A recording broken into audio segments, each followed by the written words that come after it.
Sometimes, love isn't about holding on. It's about learning how to let go.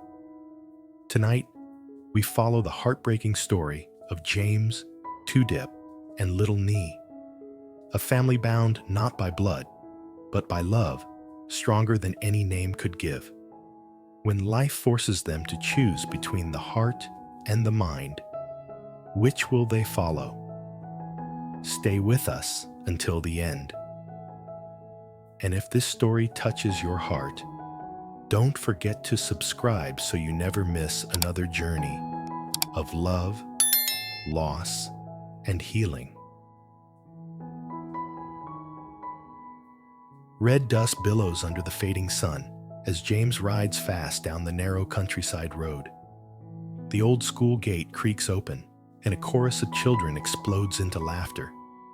From the middle of the crowd, a small figure bursts forward, tiny legs pumping, Doraemon backpack bouncing wildly. "Uncle James!" Nee cries out, voice bright as a bell. Before he can even break, she throws her arms around his neck, nearly toppling them both. James laughs, breath catching in his chest as he pulls her in tight. The smell of warm earth and milk clings to her hair. It's home. It's everything he's been running toward. Standing by the gate, Tu Diep watches quietly. Her eyes, soft and glowing like lamplight through fog, meet his for a heartbeat that feels like forever. No words, no smiles, just shared air between two people, afraid to break the fragile stillness. James lifts Nee onto the back seat. The sunset wind tangles her hair as she clings to his shirt. Tu Diep tucks a loose strand behind her ear, fingers brushing the small girl's cheek. James's heart twists. He wants this moment to stretch, to stay inside this pocket of peace where no one questions love or blood or who belongs to whom. But time doesn't wait for broken hearts. He grips the handle tighter, throttle humming, trying to freeze the moment in his veins. The engine roars, carrying them down the red road, the world bleeding gold behind them. Evening settles in violet layers. Out in the vegetable garden, 4 silhouettes bend over young rows of cabbage. Lantern light flickers across damp soil. Nee kneels beside a bucket, tiny hands trembling as she pours water carefully, drop by drop, like a prayer. James works beside her, twisting wire to fence the seedlings. His movements are clumsy, but each twist holds something sacred, a silent vow that tomorrow the greens will grow tall, that tomorrow this life will still be here. Tu Diep watches him quietly, the corners of her mouth trembling with a smile that never fully arrives. Her eyes glisten, half pride, half fear. The man she loves builds a future with bare hands, yet fate might tear it apart before morning. Beside them, their friend, old farmer with a back curved by time, leans on his hoe, whistling off-key. "Looks good," he mutters, half to himself. "Even cabbages need a family." James doesn't answer. He just tightens another knot. The camera of life drifts from the messy threads tied by a child's hands to his trembling fingers, fingers that used to hold business reports and city keys, now raw and blistered. He ties each knot like it's holding his heart together, because deep down, he knows what's coming. The last knot snaps into place. Nee claps her hands, jumping up with a laugh that rings through the open air. "We did it!" she shouts, spinning in circles, her laughter wrapping the field in warmth. James stands slowly, back aching, shirt drenched in sweat. The day's final light cuts through the mist, painting his face in copper and sorrow. He looks across the field at Tu Diep, her hair fluttering, smile trembling, and something inside him splits clean in two. One side screams, Keep her. Keep Nee. Keep this love. The other whispers cold and low. She's not yours by blood. Let her go before the world takes her anyway. The weight of that truth sits heavy in his chest. Tu Diep steps closer, her hand gentle on his shoulder. It's not comfort, just connection. Two broken souls pressing against the same pain. The farmer slaps James's back, chuckling. Good work, kid. But if we don't feed the chickens soon, they'll riot. The adults laugh, but it's a crooked sound, half forced, half weary. The night swallows the garden slowly. Crickets hum. Wind stirs through cabbage leaves like quiet applause for the small victories of the day. The camera moves closer, into James's eyes. There, behind the laughter and dirt, lie the tears he can't let fall. His gaze trembles as he looks at the fence they built, the one meant to protect what he loves most. But fences can't hold the future. A gust of wind rattles the wires, the sound sharp and hollow, like ribs cracking under unseen pressure. James draws in a shaky breath. Heart or mind? He whispers.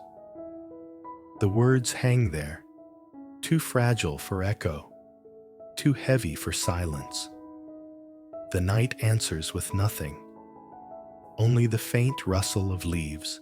Night deepens, pressing softly against the little house. The lamp on the porch hums with moths.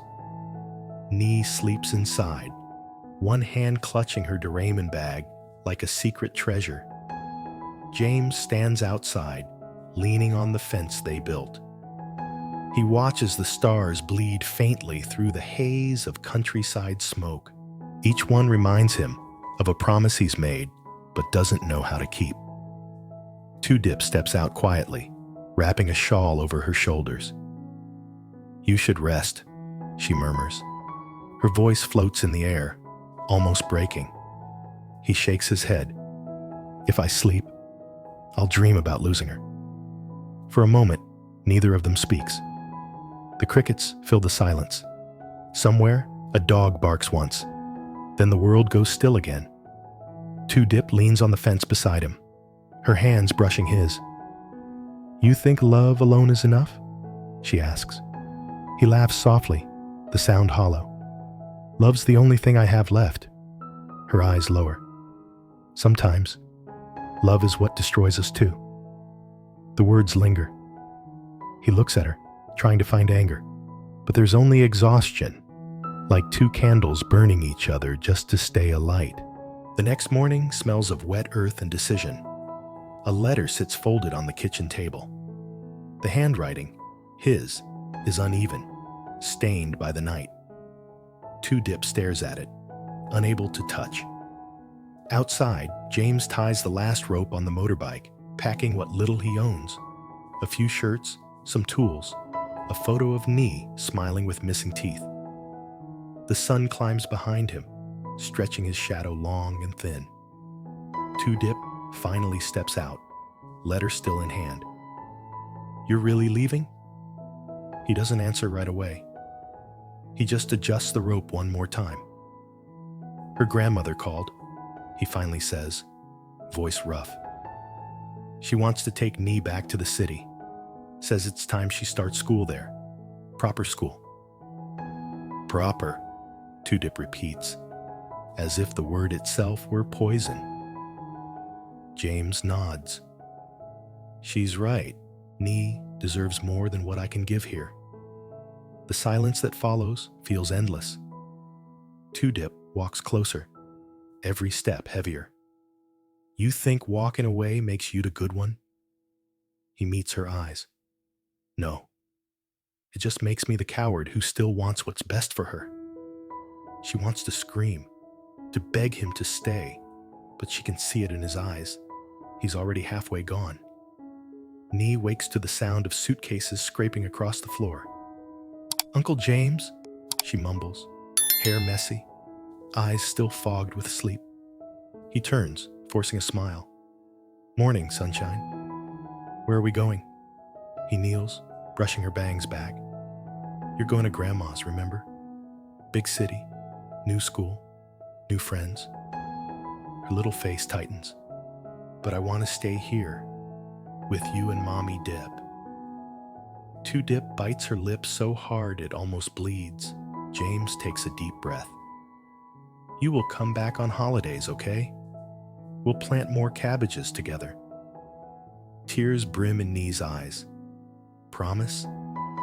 He nods, but his throat burns with the lie. The small girl wraps her arms around his neck, just like that first day by the school gate, and whispers, "Don't forget me." He squeezes her tight, eyes closed, imprinting her warmth into memory. Never. At the roadside, the bus wheezes like an old animal. The driver shouts, "Last call!" The grandmother climbs in first, carrying bags of fruit and medicine. Nee hesitates at the door, looking back one last time. Tu Diep waves, smile trembling. James stands still, one hand raised, heart thundering too loud for words. The bus lurches away, kicking up red dust that swallows her small waving hand. Only when the road empties does Tu Diep reach for him. He doesn't move. The sound of the motor fades until there's nothing. Just the creak of the half-finished fence and the soft sobs of someone trying not to break. Days fold into weeks. The garden grows wild without Nee's laughter to tame it. James works, fixes things, repairs roofs for neighbors, but he's quieter now. Sometimes, at dusk, he walks to the school gate. It's closed and silent. He leans on his bike, watching the empty yard where her voice once echoed. One evening, a postman rides up. "Letter for you, mister." James opens it under the lamplight. Inside, a child's handwriting, clumsy and full of love. "Dear Uncle James, Grandma said my grades are good. I miss you and Mommy Diep. When cabbages grow again, please send me a photo. I'll draw them at school. Love, Nee." He reads it 3 times, then folds it neatly, slipping it into his pocket like something holy. That night, he sits by the fence again. The stars shimmer weakly, and the breeze smells of young cabbage, new life. Tu Diep joins him, barefoot, silent. After a long while, she whispers, "Do you regret it?" He exhales slowly. "Every day? Then why does it still feel right?" He smiles faintly, because sometimes loving someone means teaching yourself to live without them. She nods. No tears now, just quiet understanding between 2 souls who built a life out of what little the world left them. The lamp flickers. Crickets sing again. The fence rattles gently in the night wind, not as a wound this time, but like a heartbeat, steady and alive. James looks up at the sky. "Maybe tomorrow," he says softly, "she'll draw our cabbages again." Tu Diep rests her head on his shoulder.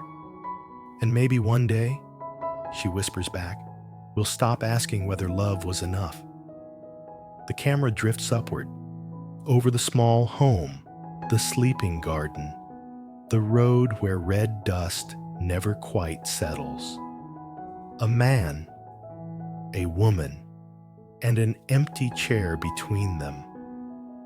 But somehow, in that emptiness, love still breathes. James, a man who once had everything, finds his true purpose in a quiet countryside, raising little Nee alongside Tu Diep, the woman who taught him what love really means. Together, they build a fragile world of laughter and soil, where every cabbage they plant feels like a promise of tomorrow. But when Nee's grandmother returns to take her back, James faces an impossible choice: follow his heart and fight for the family he built, or listen to his mind and let her go for the life she deserves. Under the red dusk, and trembling stars, he learns that sometimes love means staying, and sometimes it means walking away.